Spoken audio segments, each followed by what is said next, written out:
Halo semuanya, perkenalkan saya Azika Nurfaiza, mahasiswi semester 6 dari Fakultas Hukum, jurusan Ilmu Hukum, Universitas Halu Oleo. Saat ini saya aktif sebagai fasilitator remaja dan juga content creator. Dan dari pengalaman itu, saya sangat sering berinteraksi dengan teman-teman sebaya dan saya mulai melihat bahwa bagaimana teknologi seperti AI itu sudah sangat dekat dengan kita, tetapi cara memanfaatkannya masih belum maksimal. Dalam kesempatan ini, izinkan saya menjawab beberapa pertanyaan. Yang pertama, hal yang saya sukai dari inovasi Google adalah bagaimana produk-produknya benar-benar dekat dengan aktivitas saya sehari-hari. Misalnya, saya sering menyusun materi dan juga bekerja bersama tim di Google Docs, kemudian menyimpan dan berbagi file lewat Google Drive, dan juga sekarang sering menggunakan Google Gemini untuk merangkum materi dan juga mencari ide untuk ide-ide konten maupun untuk materi perkuliahan saya. Dan dari pengalaman itu, saya merasa bahwa teknologi Google itu bukan hanya kemudian mempermudah, tetapi juga mengubah cara belajar dan juga bekerja. Dan di sisi lain, saya melihat bahwa banyak teman-teman yang masih menggunakan AI itu hanya untuk jawaban instan atau sekedar copy-paste, belum sebagai alat untuk membantu berpikir kita. Dan dari situ, saya sadar bahwa gapnya itu bukan pada akses teknologi, tapi pada cara penggunaannya. Dan menurut saya, menjadi Google Student Ambassador adalah cara yang paling tepat untuk menjembatani itu. Bukan hanya kemudian mengenalkan tools-toolsnya, tapi juga membantu mahasiswa untuk menggunakan teknologi secara lebih sadar, relevan, dan juga bertanggung jawab.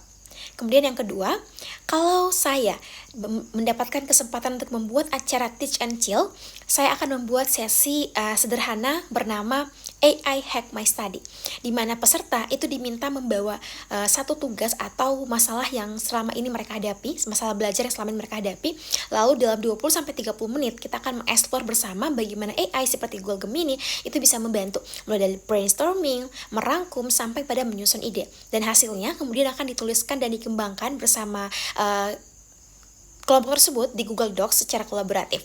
Dan di akhir, peserta akan membagikan perubahan sebelum dan juga sesudah menggunakan AI, khususnya Gemini AI. Dan menurut saya, konsep sederhana seperti ini justru akan jauh lebih berkesan, dikarenakan kita akan lebih bisa mendapatkan manfaatnya secara lebih real dan juga sesuai dengan kebutuhan kita.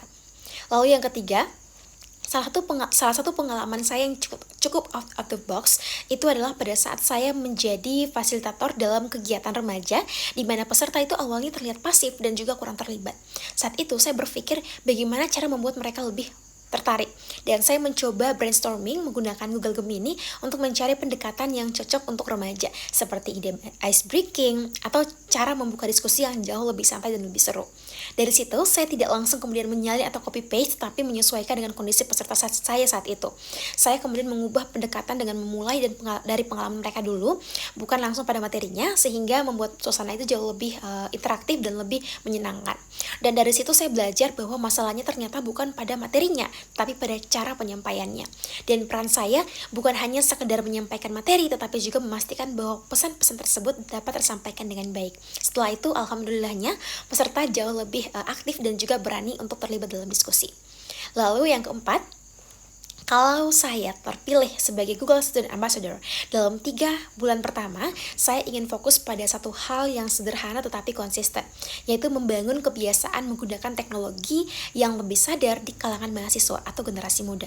Secara spesifik, saya ingin memulai dari kelompok kecil seperti komunitas belajar untuk rutin menggunakan tools seperti Google Gemini, Google Drive, maupun tools-tools Google lainnya yang membantu, bukan hanya untuk sekedar mencari jawaban, tetapi juga untuk membantu berpikir dan juga menyusun ide sampai pada memahami materi-materi. Dan bagi saya, pencapaian yang paling membanggakan itu bukan tentang jumlah pesertanya, tapi bagaimana ketika ada perubahan cara berpikir dari yang awalnya bergantung menjadi lebih aware dalam menggunakan teknologi. Karena kalau itu bisa terjadi, dampaknya tidak akan berhenti di satu kegiatan itu, tetapi juga bisa terus berkembang melalui kebiasaan yang mereka bawa ke lingkungan sekitarnya. Sekian dari saya, terima kasih.